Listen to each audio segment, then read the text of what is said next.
day and welcome to the AAU TV Mid-Week News. And we are coming to you from the headquarters of the Association of African Universities in Accra, Ghana. My name is Lydia Nyame. With me are Jemima, Deladem, Dotsey. And my name is Agyemang, Okyere, Darko. And now the news bulletin on higher education. Vice Chancellors pledge support to bettering agricultural output. And again, license to expand Nigeria's private higher education sector. And in our health news, many consumers misinterpret food date labels, yet use them with confidence. And also fat around the heart linked to increased risk of heart failure. And in our tech news, Africa commits to cut 32% of emissions by 2030. We're glad you made time to join us on AAU TV Mid-Week News. Don't go anywhere. We'll bring you more of high-tech education news, tech, and health news. Don't go anywhere. Welcome to GTP Health and Safety Corner. If you feel like stepping out, remember social distancing. You might just save a life.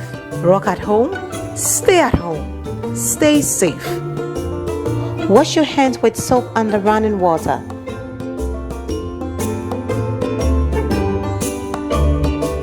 Spaced out but still in touch. Check in on your loved ones and stay safe. GTP, timeless. Welcome back from the break, and the Vice Chancellors of 130 African universities have pledged to mobilize resources for continental initiatives that would support human capital development as well as increase Africa's capability in research, innovation and entrepreneurship with the aim of bettering agricultural productivity. The 130 Vice Chancellors under the umbrella of the Regional Universities Forum for Capacity Building in Agriculture have also pledged to be game changers and to transform agri-food systems across the continent for the betterment of the African people. The university said in a statement that they will work not only with the national government, but also with the African Union Commission to identify actions and initiatives to improve the sector. They will also ensure that the result of investment in university education, training, research, innovation and outreach programs are used to stimulate local and continental-wide economic recovery and socio-economic development.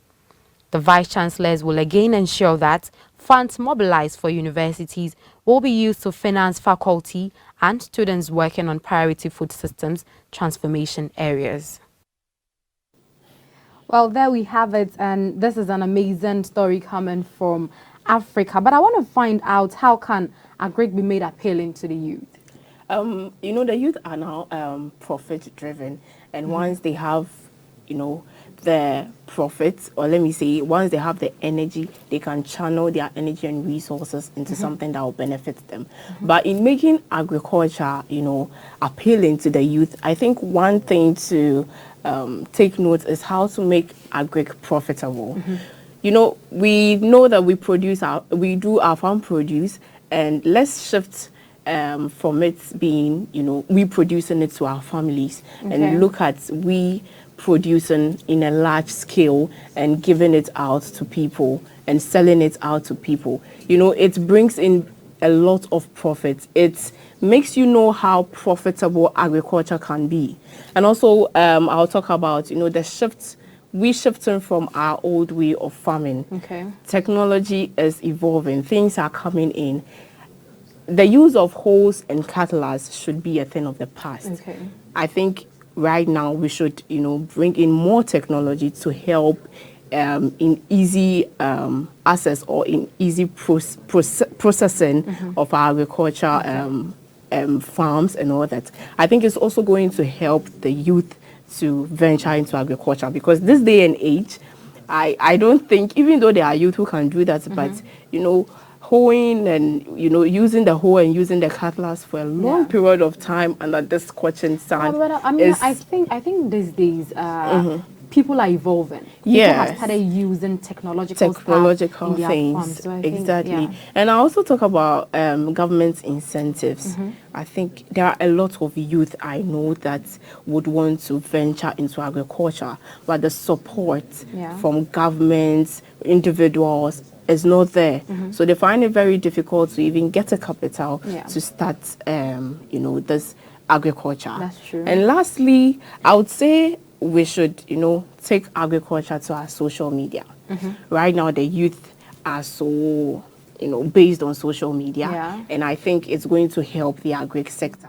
So let's say in connecting, if these local communities, these farmers have their farms in the local communities and can get linked to the youth who are on social media, I think it's going to help give another new face to our agricultural sector. Yeah, and in that way, making it appealing for youth to actually venture. Yeah, that's true. Yeah, that's an excellent one by Jemima. I just can't agree less with her. But basically, I think that the youth are filled with that kind of energy and passion. All you need to just direct them to a path that is profitable for them to earn more. Jemima mentioned that today the ordinary youth thinks that farming is antiquated.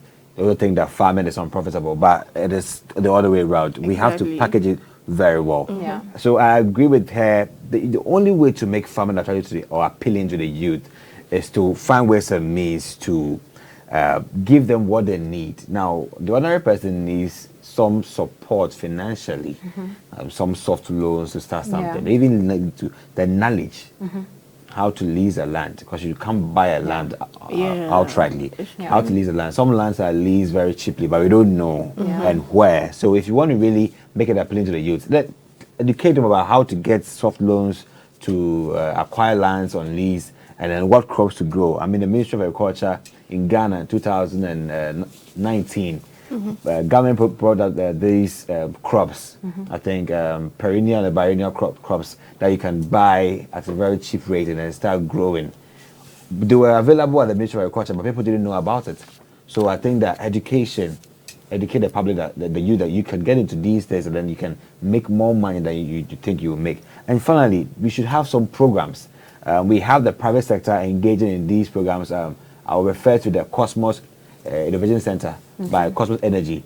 This program has more like 10 years in Ghana, trying to develop young farmers. Right from university, you put them in teams, bring new ideas on how to transform the agricultural value chain.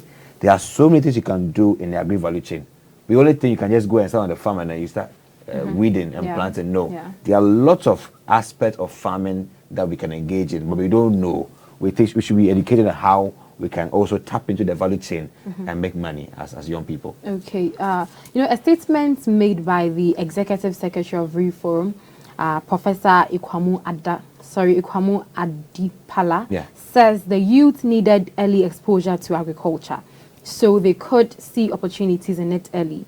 There was also a need to analyze different value chains to see which ones would be more attractive to young people. What do we make of the statement? Yeah, I think I want to start by saying that, as I mentioned earlier, the value chains are vast. I mean, it's a plethora of things you can do in the agri value chains. One, apart from just clearing or preparing the land for planting, there are more of irrigation, storage, transportation. All these I think I'll leave the rest of Jemima to also putting more light to it and how we can make the value chain much more open and admissible for youth to also get engaged. I'll say I side with Prof. Adipala. Some years back when we used to study agricultural subjects in our primary schools, it wasn't just for the exam's sake.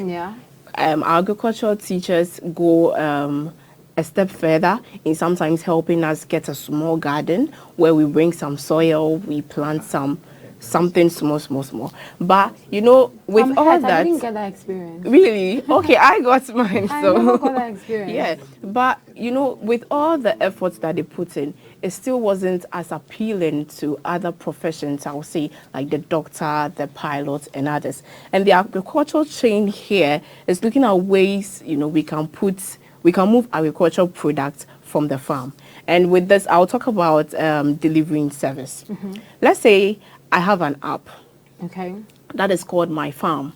And with that app, people can actually order farm produce, which are fresh from the farm, which is going to benefit them and benefits me as well. That means, it becomes more attractive and it becomes more appealing. So I think I would side with Prof. Adipala. Well, I think I also side with him now. Still on higher education, Nigeria's National Universities Commission has expanded Nigeria's private higher education sector and granted provisional license to 20 new private universities. what the federal government ought to have done was to strengthen the universities already on ground, so that this university can produce more quality graduates, so that the graduates will have all the necessary things they need while in school, not just going to school and then many just going there and then getting just the paper, because more or less Nigerian universities nowadays is just like the paper. Everybody is just going in for the paper, no practicals, nothing, while the House of Reps member, they are there collecting their billions and everything, but yet they kill our institutions here while taking their own children abroad to go and study. So the university, bringing more universities, not the issue, but rather developing the present universities that we have on ground. Vocational institutions, because they have failed to review the curriculum so far. Instead of giving us more university, they're supposed to bring more vocational centers, which I think is the best thing to do right now. The initiative, but I'm more concerned about the labor market because there's no job. You see so many graduates out in the streets, in their home. Some of them are just really wake up in the morning and the next thing they go to betting house and all that. So I think they should do more about making provision for labor market for us. Or could get good work, not just to work, but good work that will actually pay our bills. Understand? And it's the way forward in the sense that at least we have so many graduates, we have so many people on ground that are seeking for admission to go to higher institution, which at times some of them used to have an opportunity of not getting the scores required on JAM. So it's also it will be a competition market, the competitive stuff that people will always apply for so many higher institutions to get for the best university of the country. Well, that was a report from Root TV, and we'll quickly take an interview from Dr. Okyere Agyemang. He's a lecturer at the First Technical University in Nigeria. Doc, thank you very much for joining us. I want to find out from you what your take is on the license to expand Nigeria's private higher education sector. You know, this concept has pros and cons. Okay. But for me, I think I'm happy with the development. Great. And that is because, you know, with the present with the present number of universities that we have, the number of undergraduate or the number of people who wants to go to the university are more than the universities that we have. So these actually limit students' access to good and quality education. So with this increase, you know, that creates opportunity for more students to be able to find a place to get their dreams fulfilled in terms of studying the program of their choice. Okay, Doc, so according to Mr. Sarafadin Adebisi, he's the National General Secretary of the Association of Nigeria University Professional Administrators, and he expressed to University World News that the only issue with the license is how they can maintain standards. So what do you make of this statement, Doc? Well, for me, I think that's a key factor to be considered. Yes, it's good to have more license, but it's also good to ensure that it's quality education that is actually being the result of such licenses. And in order to maintain quality, there are already laid down procedures and processes of, starting the university and ensuring the university is sustainable. Also, there are regulatory bodies such as the Nigerian University Commission. They have their own process of how to ensure quality. And no university would be formed without some level of agreement at the Nigerian University Commission, because at first they must come for the resource verification exercise, meaning that the university even have enough resources to be able to begin the program they want to begin.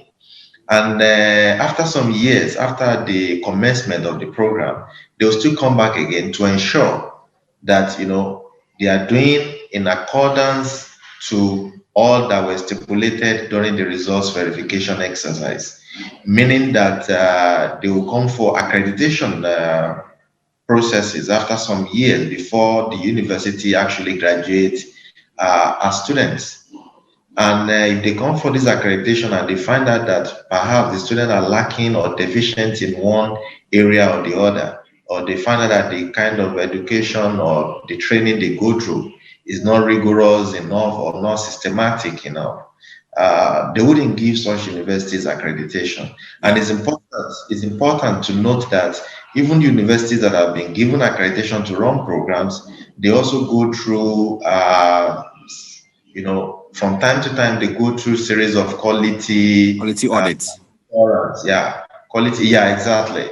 What you call quality audit, they go through some kind of quality assurance as well. So it's not a one-time fit-all module.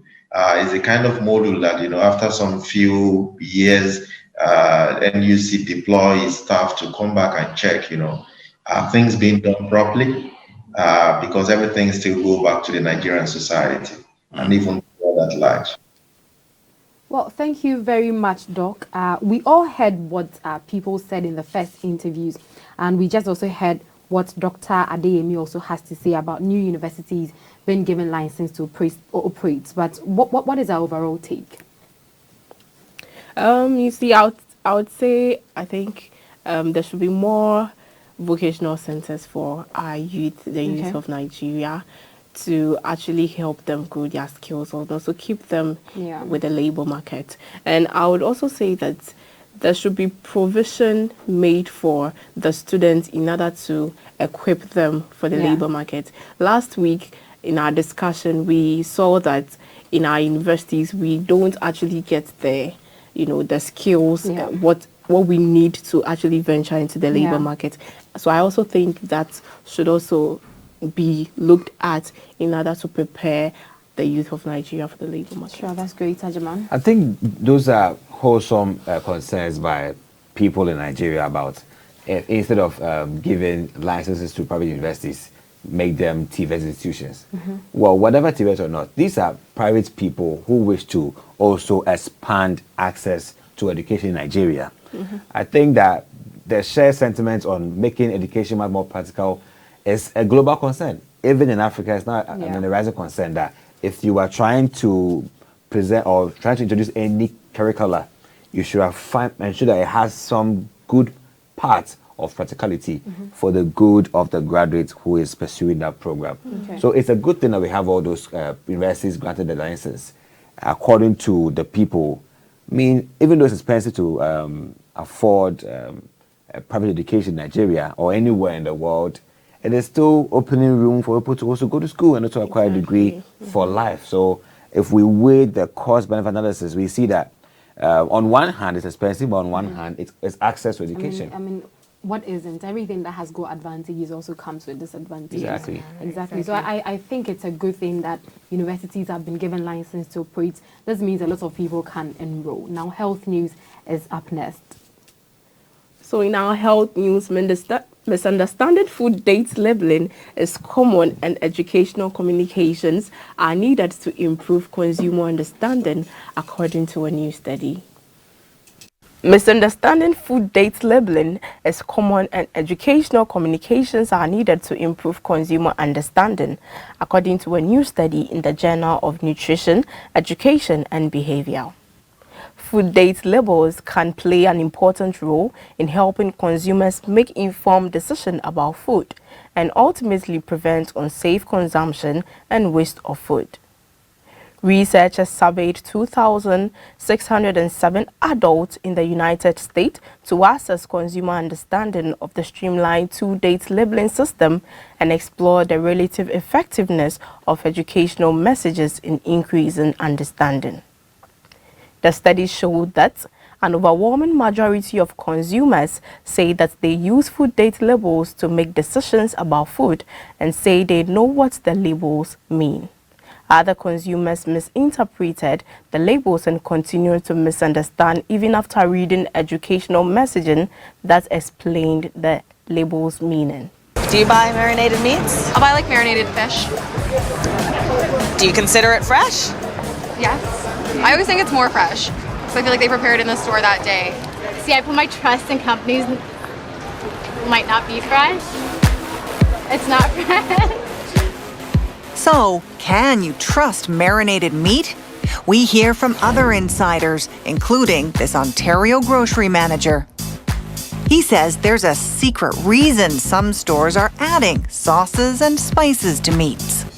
We've got some marinated drumsticks here. Why is stuff marinated? Things get marinated if it's going off or it is off. They will marinate it to hide the odor, and if there are any dark spots or whatever, to mask that and then put it out for sale. And things that are marinated actually sell for more. You charge more for stuff that has gone past its best before date? Yes, it was referred to as value added. So because you're adding something to it, it increases the price. So in our store, things like steaks, strip loin steaks, they were going off, they were expired essentially, would be coated in some sort of barbecue marinade or cracked pepper, something with a really strong odor to hide the rotten smell. What was the reason given for doing this? It's all about profit and money, and the health of the consumer is not really a concern, it's how much money I can make. With almost 10 years experience in the biz, this insider's got a tip for the next time you're out shopping for meat. So that was a report from CBC Marketplace. Interesting. So, picking a product like this, how are we able to actually read the label on such products? So if you pass me Of course. this canned food right here, if you can see at the bottom, some of them have it on the top of the lid, or at the bottom of it. And at the bottom of it, you find a lot of codes, if you can see. So these codes mostly tell about where it was manufactured, mostly the time it was manufactured, the date of manufacturing, the batch which was there.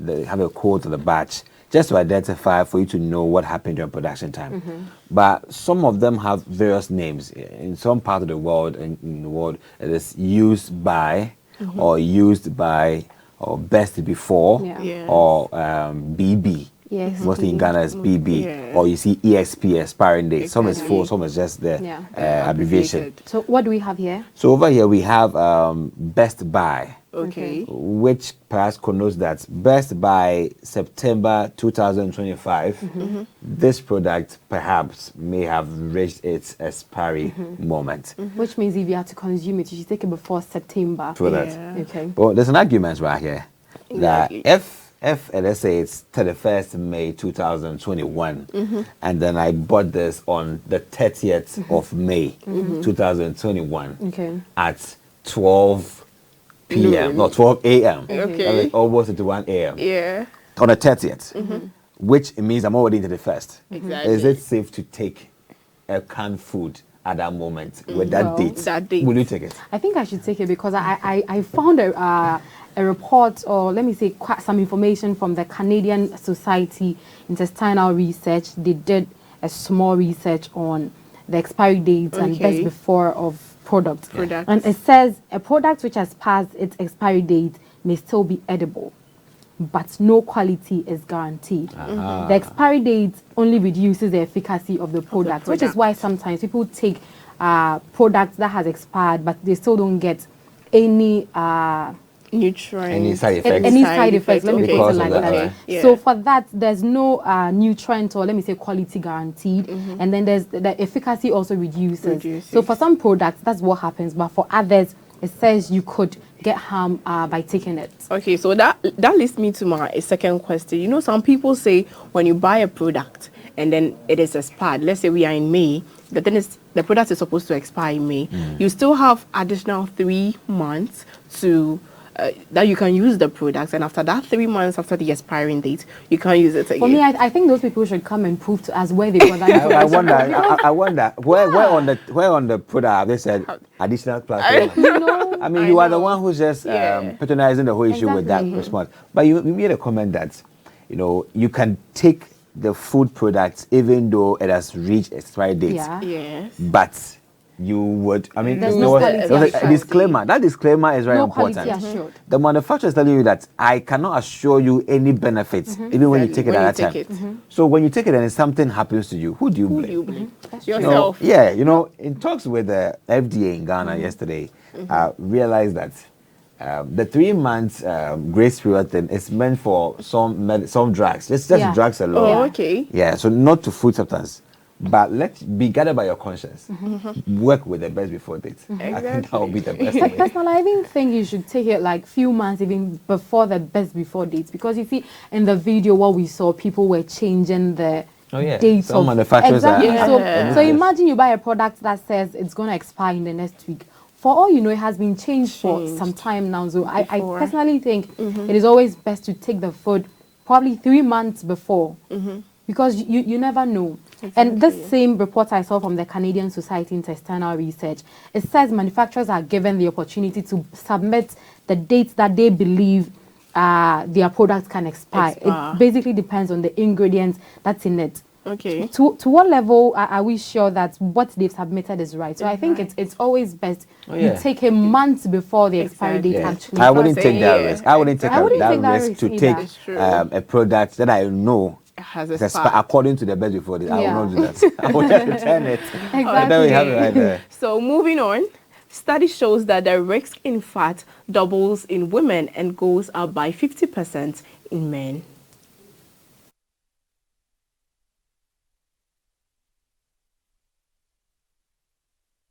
Having excess pericardial fat around the heart increases the risk of developing heart failure, especially in women, according to new Mount Sinai research.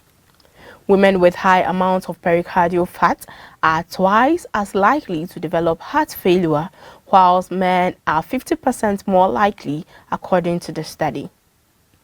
It is the largest study to identify the link between pericardial fat and heart failure, which could potentially lead to early intervention and heart disease prevention.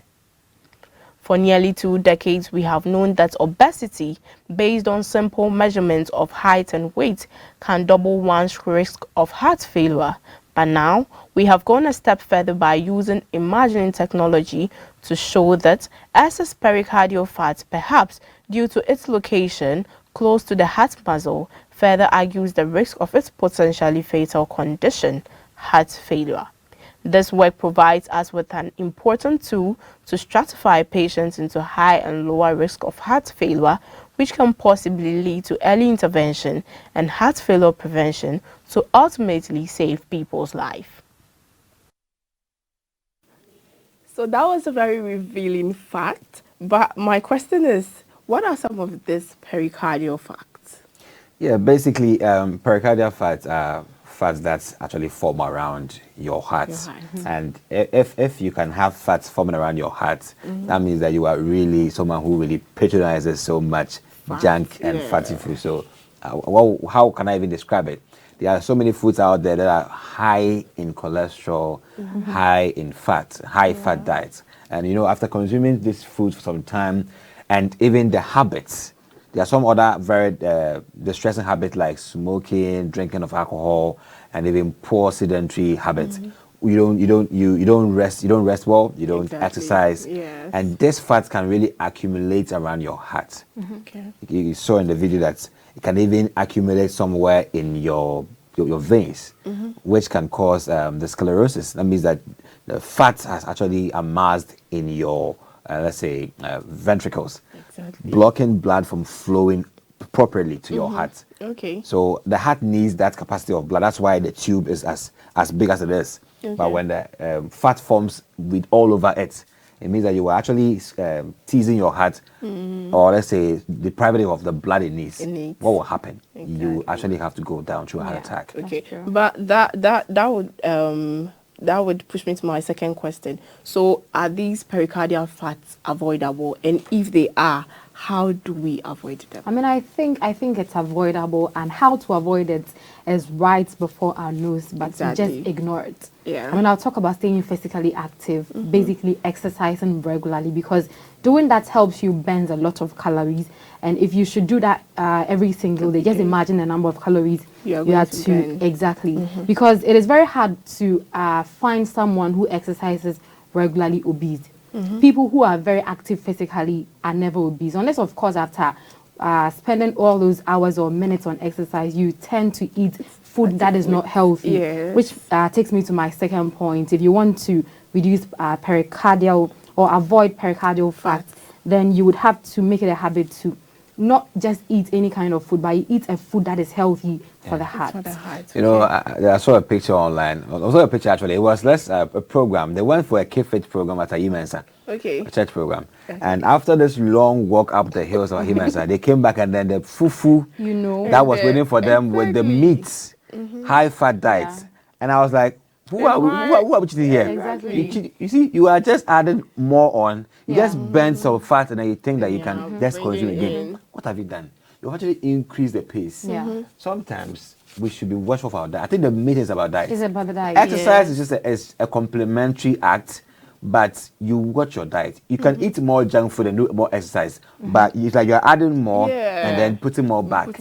Ideally, watch your diet, the kind of content in your diet, and then do more exercise. That one is more effective. And then you should also take very good notice of your weight, because your weight also counts a lot. Okay, so let's watch our diet and watch our weight as well. So don't go anywhere as we bring you science and technology news after this short break.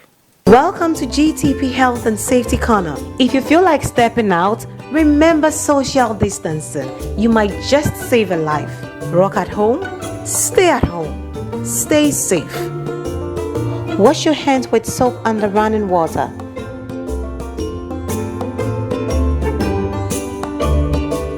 Spaced out but still in touch. Check in on your loved ones and stay safe. GTP, timeless. So you're welcome to our tech edition and segment. And Nigerian President Muhammadu Buhari on Friday confirmed this nation's commitment to Paris Agreement at the U.S.-led climate summit. Speaking virtually to the White House from Abuja, Buhari said since 2016, Nigeria had undertaken major environmentally sound and climate-friendly programs. He said institutional frameworks have been made to cut emissions by 2030. Nigerian President Muhammadu Buhari on Friday confirmed his nation's commitment to the Paris Agreement of the U.S.-led climate summit.